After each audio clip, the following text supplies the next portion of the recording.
Well, hello everyone, Darcenova here. This is my third attempt at this video. So, yeah, I want to get this right. Hello ladies and gentlemen, Darcenova here. This is my review of Spider-Man, the first one of the Sam Raimi trilogy. I'm just going to give a little history about this movie. Unfortunately, it requires us to backtrack a little bit to one of my previous videos when I talked about how bad that piece of shit Batman Forever and Batman and Robin were. Well, because of Batman and Robin, superhero movies were looked at as a joke. Comic book movies in general were looked at as a joke. It's thanks to those two films that no one was really interested in doing comic book movies. And it's all thanks to Warner Brothers. So, the comic book genre is pretty much on life support. Pretty much on the verge of death. And RMG would use this analogy, but I'm going to use it here. So, shout out to RMG. The doctors pretty much help get this patient back to health. So, with the release of Blade, the patient got a little bit better, but they still weren't quite there yet. Bryan Singer's X-Men helped, but it wasn't enough. And Spider-Man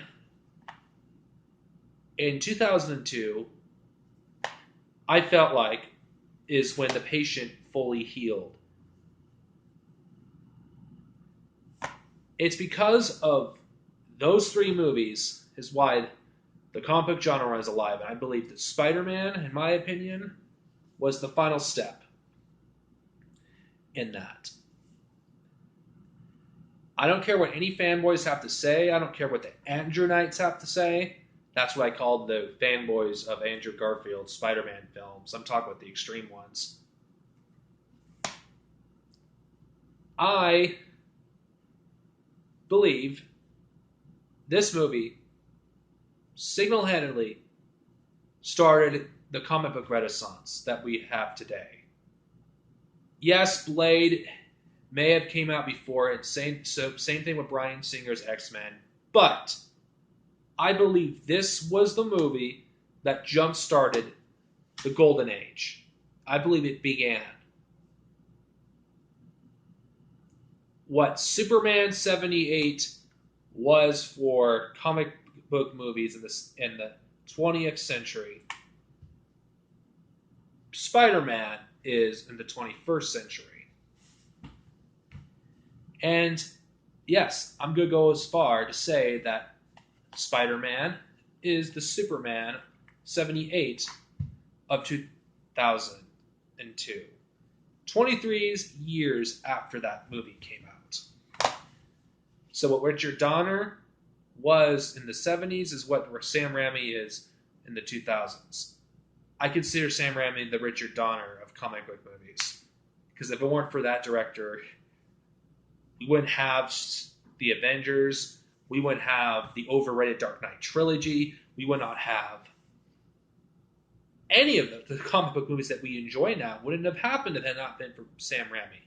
So, fuck anyone that actually gives Bryan Singer the credit. It wasn't him that helped, basically brought a dead genre back to life. It was Sam Raimi's Spider-Man movies.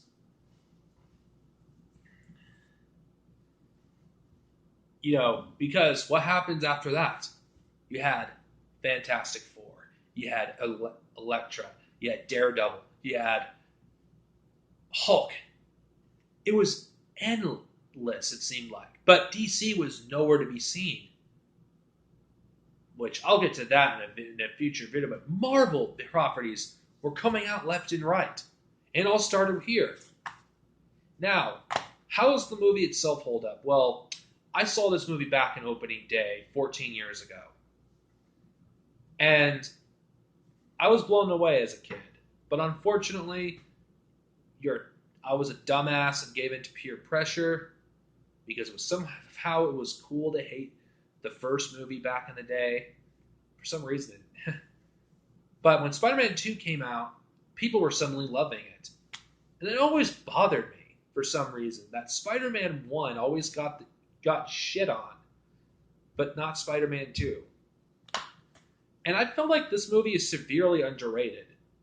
Because I feel like this movie doesn't get the credit that it really deserves. I mean, by the Andrewites especially. Saying it's all campy. You know, the way the person who played Tobey Maguire's Spider-Man is more like a 60s Spider-Man. And to be honest, this doesn't feel like a campy movie. This feels like a comic book movie. It feels like it's a movie that doesn't want to be ashamed that it's not a comic book movie. I feel like this feels like a comic book movie. It's not ashamed of it. It's not trying to be realistic like fucking Nolan and Bryan Singer. It's trying to be a comic book movie, and it is at its core. And honestly, for those who criticize it for that, obviously doesn't know the character of Spider-Man. It isn't supposed to be dark. He isn't supposed to be like Batman. Which is the problem with the Amazing Spider-Man films. They were trying to be like Nolan. Failed miserably, of course, by the second movie. But the thing that this movie does well is the origin story. And how Peter Parker becomes Spider-Man. And how he deals with the loss of his Uncle Ben. Which is something that the Amazing Spider-Man movie did terribly. First off, the characters of Uncle Ben and Aunt May are... The casting for this movie in general was really good. Kristen Dunst could have been... We could have got another actress to play Mary Jane, but I'll take her over Zendaya any day. I thought that they feel like that they were the characters in the comics brought to life.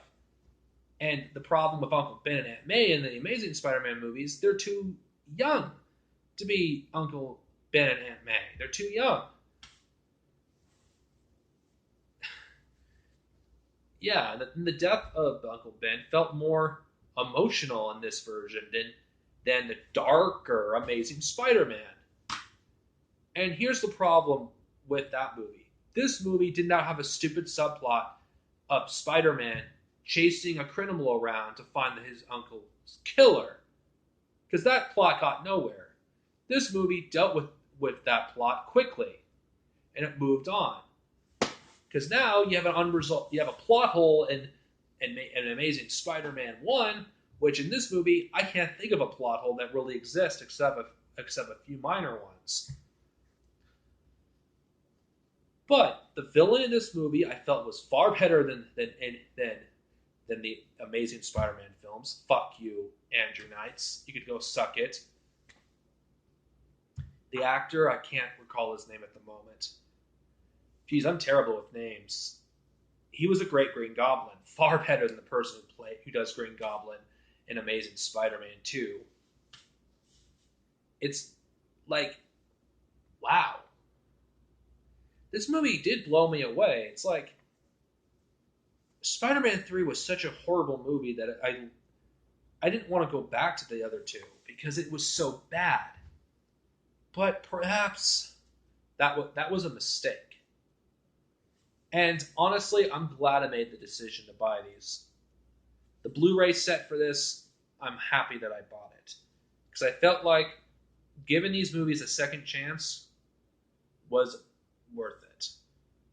I want to talk about the other two films. Well, Spider-Man 3. Jesus Christ. That's a movie I'll fucking probably do probably an extended rant on. But the story I felt like was really good for this film. Honestly, Spider-Man's one of my favorite comic book characters. He's up there with Batman, Wily West as the Flash, Hal Jordan as Green Lantern, Dick Grayson. It's just Peter. He's just one of my favorite characters, and I felt like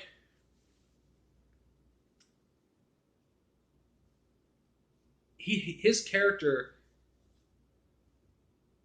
It's just if Andrew Garfield was given a better script, I felt like he could have been a better Spider-Man. But I think Tobey Maguire was better. Honestly, I don't. I have to admit it. He was a better Spider-Man. As much as I enjoyed Andrew Garfield's Spider-Man, it wasn't better than Tobey Maguire because I felt like he stands out more. To me, I felt like he was able to balance out Spider-Man and Peter Parker better. I mean, Andrew Garfield, I felt like was a better Spider-Man, but he wasn't a better Peter Parker. And honestly, you have to be able to do both.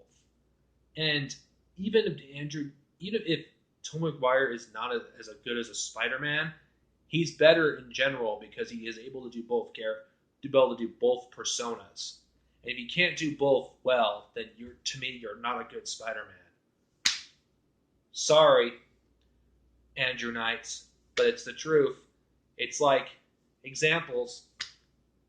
Christian Bale was not a bad Bruce Wayne, but he was an awful Batman. And Michael Keaton was able to do both flawlessly. So yeah, that's the equivalent. Tom McGuire, I think I'm guilty of this, so I apologize. I was wrong. I really was. Tom McGuire is a far better Spider-Man than a lot of people give him credit for. And I feel like in my opinion, he's probably the definitive Spider-Man when I really think about it. Because his performance is far more memorable. Andrew Garfield's, he's kind of forgettable, his Spider-Man. His movies in general are forgettable. And I felt like by the time Homecoming comes out, I feel like the Amazing Spider-Man movies are going to be forgotten by the end of this decade, while Sam Raimi's trilogy will still be remembered. And maybe that's not a bad thing. I mean, the Amazing Spider-Man movies, in my opinion, was wasted potential. And when I really think about it, Spider-Man 1 was a good movie. In my opinion, I've always had a spot for this film. Anyway, what do I think of Spider-Man 1? What do I give it? 4 out of 5 stars. If you have yet to see this movie, pick it up. Actually, you can pick up this Blu-ray set relatively cheap. If you're on the fence of seeing these movies because you're an Andrew Knight and you listen to an Andrew Knight talk about this, see it for yourself. Seriously. This movie deserves credit. It's the Superman 78 of Marvel movies. And in my opinion, it deserves far more respect.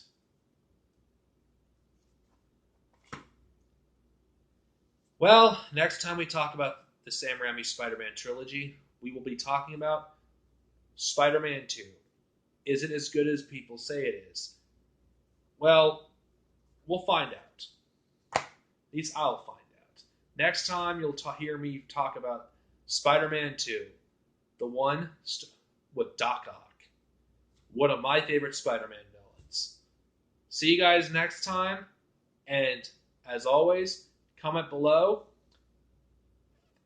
And for all of you people out there, I'd like to give a few shout-outs. RMG for inspiring me to actually do this review. Batmania for wanting me to expand upon my comic books. And the Max Panther for doing the same thing. Peace out, everyone, and have a nice day.